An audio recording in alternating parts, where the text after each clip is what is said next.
Para ganar más en los mercados hay que pensar de forma independiente y ser humilde. Raymond Dalio nació en Queens, Nueva York, Estados Unidos, en 1949. De origen italoamericano e hijo de un músico de jazz, es inversor, gestor de fondos y filántropo.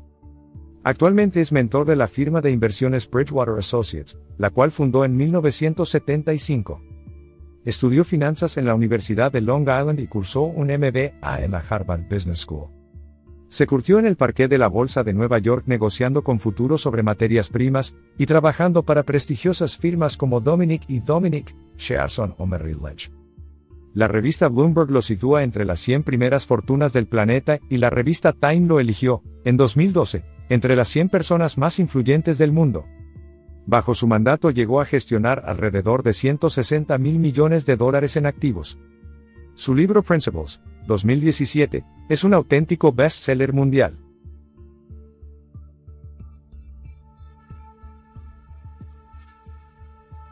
El que viva junto a una bola de cristal, comerá cristales rotos.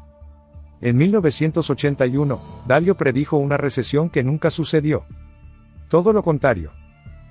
Se produjo el periodo más alcista de la historia de los mercados financieros. Dalio perdió mucho dinero, sufrió una importante fuga de clientes y se vio obligado a despedir empleados. Este revés supuso un punto de inflexión tanto para su carrera profesional como para su vida personal. Tuvo que replantearse si seguía con Bridgewater o regresaba a la cómoda vida de empleado. Contra viento y marea, decidió perseguir su sueño. Temía mucho más al aburguesamiento y a la mediocridad que al fracaso. Durante una larga temporada tuvo que vivir austeramente para intentar reflotar Bridgewater, fundada 6 años antes. Creo que los errores son algo bueno, ya que considero que la mayoría del aprendizaje proviene de cometer errores y reflexionar sobre ellos. Para subsistir tuvo que pedir prestados $4,000 a su padre. No obstante, su ego no solo no se resintió, sino que salvó a la compañía, y fue capaz de situarla en el número 1 del ranking de los mejores hedge fund del mundo con 1.600 empleados, y $160 mil millones en activos a finales de 2023. Fue muy doloroso, pero una de las mayores experiencias de mi vida, porque cambió la manera en la que abordaba las decisiones, e hizo preguntarme cómo saber si tengo razón o no.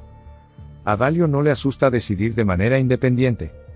Debemos definir nuestras propias metas en base a nuestros propios valores, pensar por nosotros mismos qué es verdad y qué no lo es, afirmó en una entrevista concedida a un medio de comunicación español en diciembre de 2018. La verdad es el cimiento ideal para producir buenos resultados. Debemos aceptar nuestra verdad, nuestra realidad, y aceptarla trabajando con los medios que dispongamos en este determinado momento, afirma en el capítulo 2 de su libro Principles. Un hedge fund, también llamado fondo de cobertura o fondo de inversión libre en Latinoamérica, funciona de manera similar a un fondo de inversión, realizando inversiones colectivas, pero, a diferencia de los fondos tradicionales, operan de manera más activa y con diferentes niveles de apalancamiento y riesgo. Su operativa en ocasiones ha sido objeto de polémica debido a su opacidad y escasa regulación. Por norma general, los fondos de cobertura son más restrictivos que los fondos de inversión, y están únicamente al alcance de inversores institucionales, ya que el capital mínimo exigido para participar ronda el $500,000, aunque pueden replicarse carteras de gestores de hedge fund de manera indexada con un menor capital. En España no pueden constituirse fondos de cobertura y, en otros países de Europa como Francia, Alemania o Italia, la legislación impone bastantes límites a su operativa.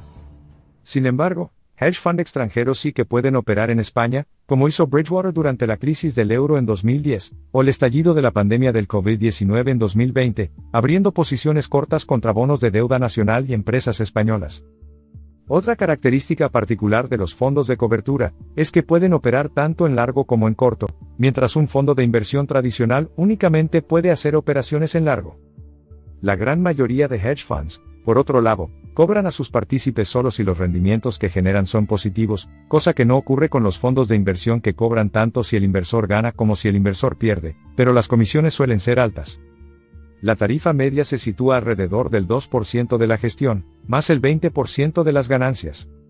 Pese a que, a priori, las ventajas de los hedge fund para generar rendimientos positivos puedan parecer mayores, ya que disfrutan de la posibilidad de ganar tanto en mercados al alza como en mercados a la baja, lo cierto es que solo un puñado de fondos de cobertura son capaces de batir consistentemente al mercado.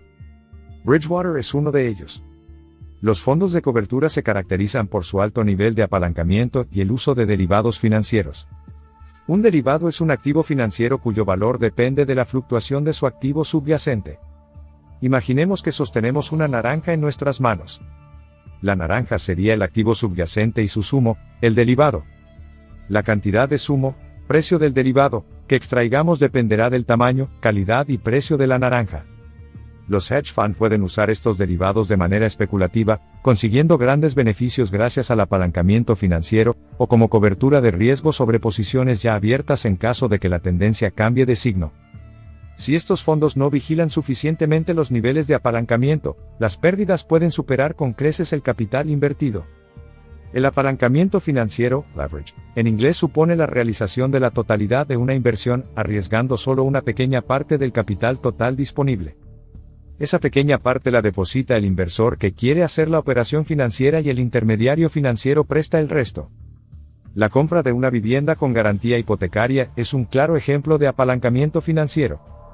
Como norma general, la entidad o intermediario, en este caso un banco, exige depositar el 20% del valor de la casa como garantía para prestar el 80% restante.